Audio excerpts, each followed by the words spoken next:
Hey you guys, what's going on? Rick with Rick's Toy Room. It is day 2. We said we were going to crack open this other H case. We still haven't cut it open yet. Yesterday we pulled the treasure hunt. We pulled a couple main lines. We did not get the super. I'm not going to rip open the track fleet just because of the fact that there are no necessarily variants in it. We already know what's going to be in it. This box, however, could be a complete surprise.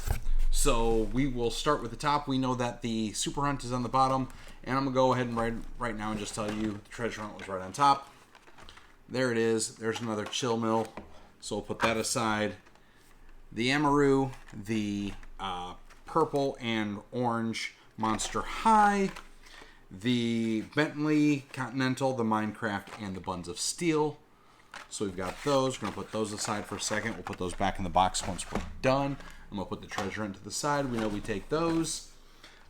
We have the Dodge Hemi, the Silverado, and the Model A. This box came in a lot better shape than the last one. The last one seemed to have been drop kicked by Mattel. All the cars pulling out of this one so far have been really, really good. Purple Passion, the Datsun, and the Porsche Rally E. Good to go. I'm going through this box a little faster than I did yesterday, but hey, you guys have already seen this video yesterday, and if you want a more detailed look, go ahead and check that one out. So we've got the Mickey Steamboat, the T-Rex Transporter, the Hauler Back. We're about halfway through this top half of the H case as of this moment. We got the Skyline, the Nerve Hammer, and the Crate Racer. So there are those. We've got the Mattel Dreammobile, the Datsun, and the Minecart. Again, I need to go through and see how these are doing on eBay. They may actually be worth flipping. They may not be. We will see. I'm going to pull the rest of these out in one handful, make them easier to get to.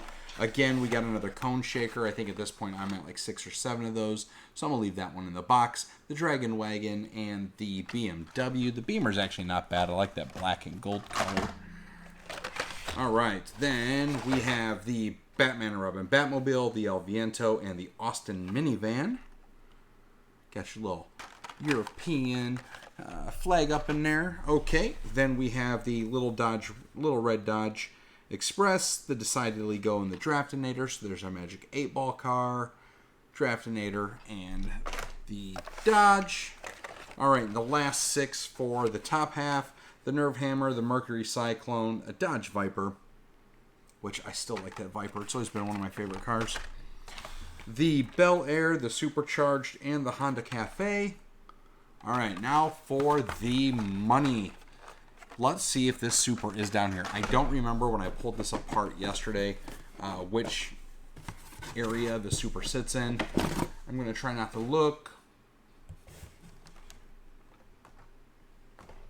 I'm not seeing anything, so we're just going to grab from the middle, work our way down.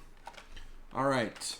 The 2025 Legends Winter Tour Mazda Miata, the Concept, and the Cafe.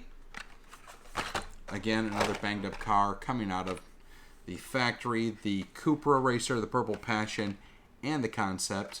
The Concept was damaged, but there were 2 in each of those boxes, so that's good to go there. We have the Batman Brave and Bold Black and Red. We have the BMW, the Mercury Cyclone. And if you guys were paying attention, I did pull out the regular funny car. So not a super in this box. Again, that really sucks. It's kind of a cool super, actually. We'll just finish off the box. The Shelby GT, the Mad Fast, and the Silverado. It would have been really nice to pull a super out of at least one of these cases. Would have made it at least worth its time. But it is what it is. I can always buy it on eBay. The Silverado Trail Boss, the Punk Rod, and the Bel Air. The Decidedly Go, the Draftinator, and the Skyline yet again. And I could probably single out the Skylines and a few of these other cars and make a good portion of my money back. I just don't feel like doing it. The Dodge Viper, the Monster Ghoul, my DeLorean, the DeLorean, the El Camino, and the Small Block. I mean, I could just head out to Publix right now. Today's Wednesday. Publix gets a truck today. So they may have restocked. As a matter of fact, I may still do that because the dogs need food. So the Shelby GT, the Amaru, and the Mazda Drift. The Batmobile, the Vanster, the Quick Bite, and the El Camino, the McLaren, and the Ford GT, 2 of which are singles in this case. So there you have it. We did get through both cases of H. I don't have any other cars on their way at the moment. I've had Diamond charge me for a bunch of stuff that they shipped, which were a bunch of G.I. Joes. I've got some other stuff on order with Diamond that basically at this point they're just finishing up my 2024 orders. I have not placed an order with Diamond in over a year. I will not, especially with the fact that they have filed bankruptcy. They are in bankruptcy protection.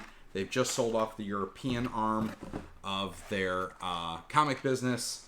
They are in the process of doing something with the U.S. side, and as well as the AFA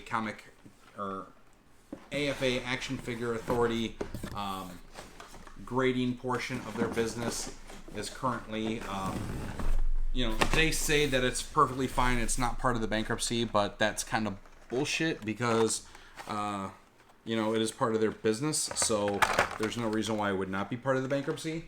And I'm not looking to get into too much trouble with sending anything out to be graded action figure wise. They've also been doing a lot of auctions of some of their more rare stuff that they graded and kept, some of the stuff that they've been acquiring over the years. And part of me feels that that's some kind of conflict of interest, right? Like, they have their business to be grading people's collectibles. They are supposed to be non-biased. And then yet they have this entire collection of really high-end collectibles that they have from their personal collections that they're selling, that they graded. So that makes me very leery, right? Because how do we know that the items that they have in their personal collection aren't items they kept, that they got from someone else, swapped out? I could offer a lot of really bad negative connotation towards AFA right now. I don't want to, but there's a lot of things that make me go about that. I mean, they have some large collections of high-end stuff that they're reselling, and that worries me.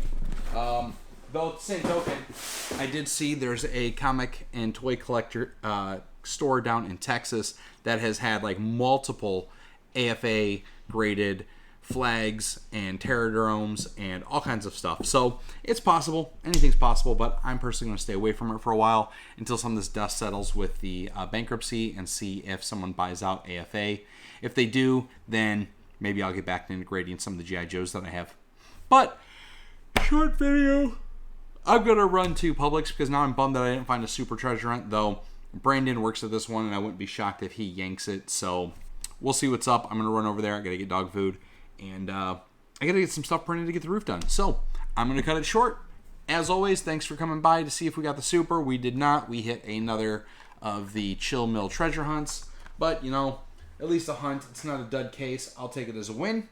You guys know the drill. Like, subscribe, follow. I will let you know as soon as we get some more stuff to break open and look for. And I'll show you some of the other cool stuff that I have being shipped very soon.